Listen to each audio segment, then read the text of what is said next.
we enjoyed his speech. Well, let's a big applause, David.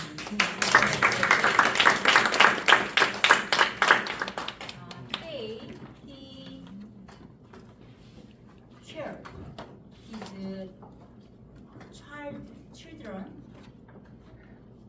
experience story and short, and also he also shared his postmaster experiences too, using the French usage of the hour between dog and food. Yeah. So I could feel from him that how much he loves our postmaster and his postmaster. Embracing and cheer up, and also second round.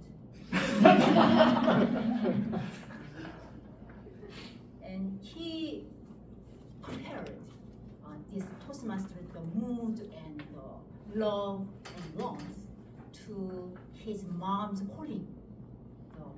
As you know, mom's love is a really big love, right? Yeah, so he really could feel some the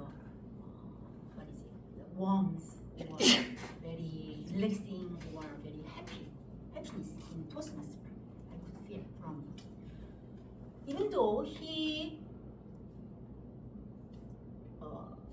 forgot some scripts on the opening parts, but he never embarrassed, right? So very calmly, he continually delivered his speech to the end. It was also some impressive to me because it certainly reminded me of my past memory. Yeah. On the stage, I forgot all the script, so I just read the script. So it made me very embarrassed too, and I wanted to run away at the time. So that's very and I like his voice a lot. Yeah, soft and very calm and comfortable.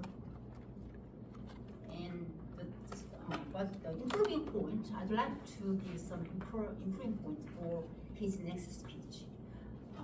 The break time I talked with him, his condition was not good. He said even though he practiced a lot his speech.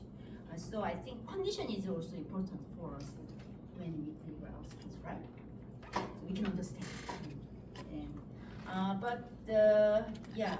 Anyway, even though your condition is not good, but if you practice a lot, so much, you can deliver your speech more successfully and never over time. So it is one improvement, but we enjoyed a lot. Thank you.